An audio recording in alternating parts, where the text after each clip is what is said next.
Welcome back for another deep dive.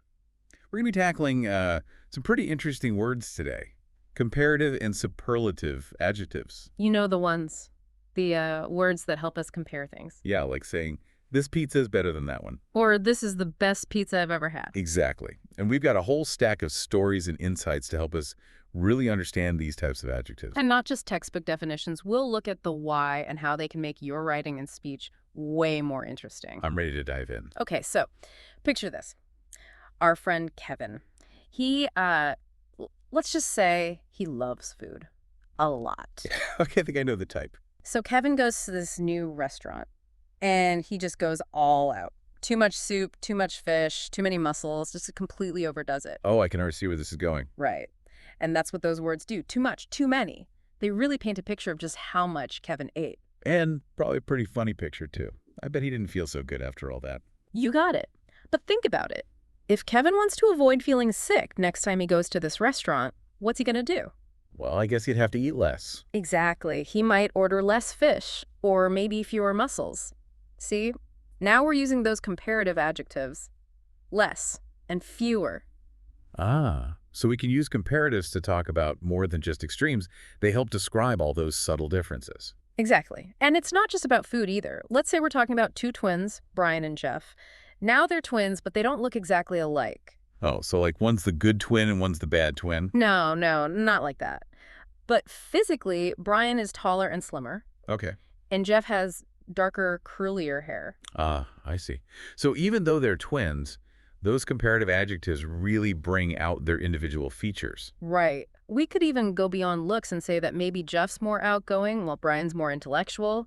Those comparative adjectives can capture all kinds of subtle differences. Okay, so we've got too much. We've got comparatives like taller, more outgoing. Where do the superlative adjectives come in?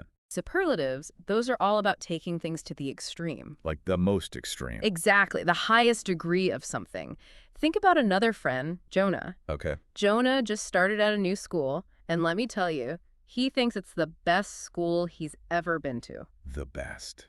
Wow, he must really like it. He does, and it's not just the school. He says it has the nicest teachers, the biggest classrooms, most delicious food. Everything's top-notch. So he's using those superlatives to emphasize just how great everything is? Exactly. It really makes his descriptions stand out. I can see that. But it also makes me wonder, how do we know when to use superlatives? I mean, what if someone else thinks a different school is the best? It all seems kind of subjective. That's a good point. And you're right, it can be subjective. But in Jonah's case, he's speaking from his own experience. To him, at this moment, this school is the best he's ever been to, and that's what makes the superlative work. So it's about using those superlatives to show the highest degree of something within a specific context. You got it. And it's about creating impact. Imagine if Jonah just said the school has a fast-track team. That's okay, but when he says it's the fastest in the city... Then it suddenly sounds much more impressive. Right. That one word, fastest, makes the description more vivid, more memorable. Wow, I'm starting to see how much power these words have. But I gotta admit, sometimes those superlatives can feel a bit much. You know, when every advertisement claims to be the best or the most amazing. You know, it's like anything else. Too much of a good thing can kind of ruin it. It's all about using them at the right moment when you really want to highlight something special. So we gotta be careful not to overuse them. They're like a spice. A little bit can really enhance the flavor, but too much, and you've spoiled the dish. I like that. It's about being strategic and finding the right balance. So it seems like there's a lot more to comparative and superlative adjectives than meets the eye. Oh, yeah. And we're just getting started. We're going to keep exploring all the ins and outs of these fascinating words. I'm definitely intrigued. But before we get too carried away, let's circle back to Kevin and his food adventures. You mentioned he was going to eat less fish and fewer mussels next time. Is there something more to that than I'm noticing? You're picking up on the details. There's a little grammar trick there that often trips people up. Oh, grammar mystery. I'm Ah. all ears. So less is what we use for uncountable nouns, like fish. You can't really count individual pieces of fish in a dish, True. but you can count mussels, one mussel, two mussels, and so on. So for countable nouns like that, we use fewer. So it's less fish, but fewer mussels. Never thought about it that way. Seems like a small detail, but it makes a big difference. Absolutely. It's all about using the right words to communicate clearly and effectively. Well, I'm already learning so much from this deep dive. It's like I'm seeing language with new eyes. That's what we're going for. And there's so much more to discover. Can't wait to keep exploring. But for now, let's take a little break. We've covered a lot of ground, from Kevin's culinary escapades to some grammar mysteries. When we come back, we'll dive even deeper into how these comparative and superlative adjectives can help you communicate more effectively. You know, it's amazing how often we use comparatives and superlatives without even thinking about it. It's true. I've been noticing them everywhere since we started this deep dive. Just the other day, I was trying to describe this sunset, the most amazing sunset I've ever seen. And I couldn't find the right words. Like, I knew I wanted to use a superlative, but I just couldn't make it sound as amazing as it really was. I know what you mean. We can learn all the grammar rules, but sometimes it's hard to put them into practice, to really capture a feeling. So how do we get better at using these adjectives? Do you have any tips? Well, one thing you can try is to think beyond the obvious. Instead of always going for better or best, think about other comparative words that might fit better, like greater. That suggests a bigger difference, right? Or superior. That suggests a higher quality. So even though they're all comparatives, each word has a slightly different shade of meaning. Exactly. And with superlatives, details are really important. So instead of the best pizza, you could say the most authentic Neapolitan pizza in town. Uh-huh. That makes it much more specific, much more interesting to listen to. Right. Those details help paint a clearer picture in the listener's mind. They can really imagine that pizza. Okay, so we need to be more creative with our word choices. Yeah. But are there any irregular forms we need to watch out for? Words that don't follow the usual rules. Of course, language has to keep us on our toes, right? Like, think about good. We don't say gooder or goodest. We say better and best. Yeah, those are classic examples. They're tricky, but they're also kind of fun. I agree.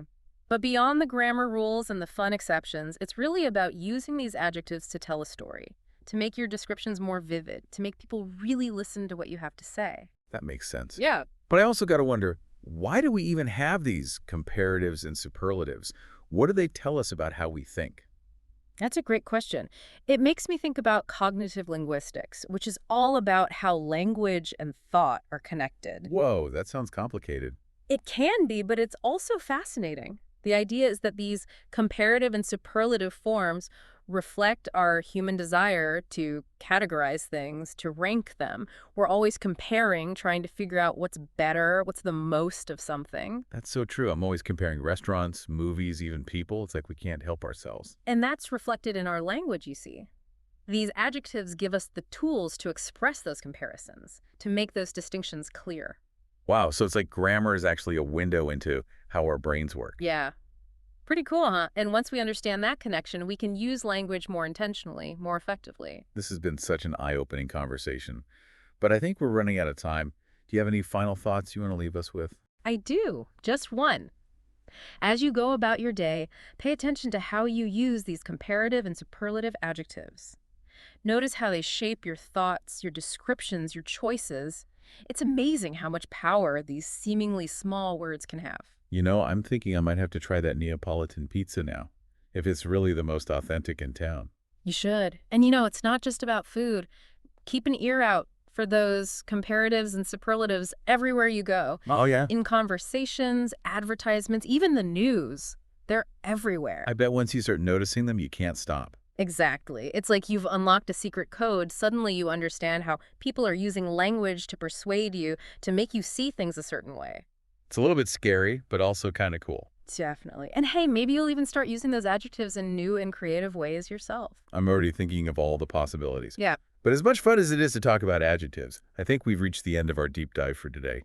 We have. But remember, the exploration of language never really ends. There's always something new to discover. So true. We've come a long way from too much soup to the most talented band, uncovering the hidden power of these amazing adjectives. We've learned about the grammar, the psychology, the ways they can shape how we see the world.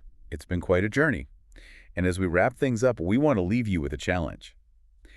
How can you use these newfound insights to make your own communication more powerful, more engaging, more you? So go out there and experiment with language. Play with those adjectives, have fun with them, and who knows, you might even discover something new about yourself along the way. Until next time, happy wordsmithing, everyone.